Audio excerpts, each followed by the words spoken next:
في فيديو اليوم رح أعمل معكم وصفة عراقية مميزة جدا من أطيب الوصفات العراقية اللي ممكن الواحد يجربها.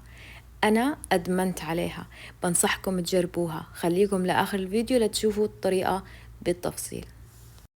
أول إشي رح أبدأ تجهيز للحشوة. رح أجيب لب الكوسة والبتنجان اللي حفرته وآخذ مجموعة منه هيك صحن صغير وأبلش أفرمه كتير ناعم عشان أضيفه على الحشوة. رح أحتاج كمان لحبة بندورة بقطعها لمكعبات كتير صغيرة عشان أضيفها على الخلطة، وكمشة من البقدونس وكمشة من النعناع. أنا ما عندي نعناع فريش، استعملت النعناع الناشف. البصل أخذت لب البصل اللي سلقته عشان أفرمه وأحطه بالحشوة، لأنه اللب الجواني ما بقدر أحشي. بعدين رح أجيب عندي رز مصري وأضيف عليه المكونات اللي أنا قبل حكيتها: البصل، البقدونس، لب الكوسة والبتنجان والبندورة، ورح أحط عليها مجموعة من البهارات، أي نوع بهارات أنتو بتفضلوا. رح أحط عليها عصير ليمون، ورح أحط معلقتين كبار من رب البندورة، وربع كوب من دبس الرمان.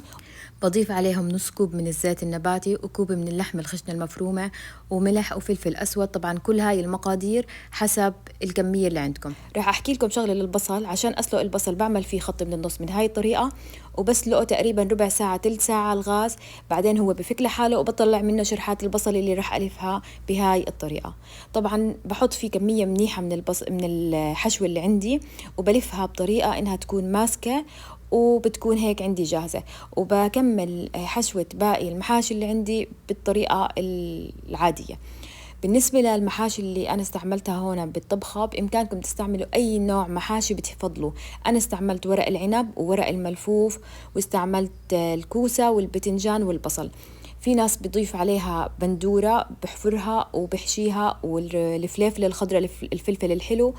والوصفة الأساسية فيها السلق، بس أنا ما بفضله فما حطيته. بس في الوصفة العراقية الأصلية بحطوا السلق.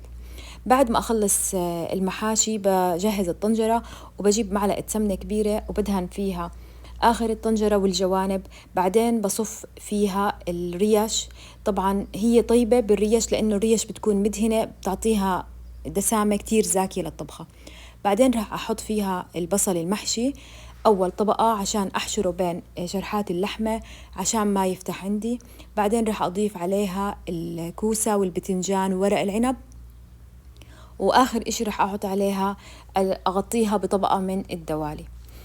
بعد هيك راح أحضر لصوص اللي راح أضيفه لهاي المحاشي.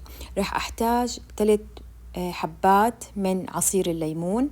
راح أحتاج كمان لمعلقتين كبار من رب البندورة، ونص كوب من دبس الرمان، ومعلقة صغيرة من مرقة الدجاج، وملح.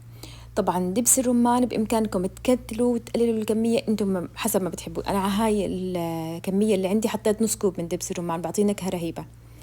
بعدين بغمرها بالمية لحتى تنغمر تماما، وبخليها على نار عالية. أول ما تغلى بوطي الغاز عليها، بتقعد لها ساعتين. أنا أخذت مني 2.5 ساعة بالضبط كانت نهيانة. وقبل ما نقلبها بنحط على وجهها رغيف خبز وبنقلبها. اللحمة رهيبة نهيانة هفتانة، والمحاشي نكهتها كتير طيبة وحامضة، والصوص رهيب. والخبز اللي حطيناها بالوجه لما تغمسوها بالصوص واللحمة والمحاشي ما بتتخيلوا قديش طعمها طيب.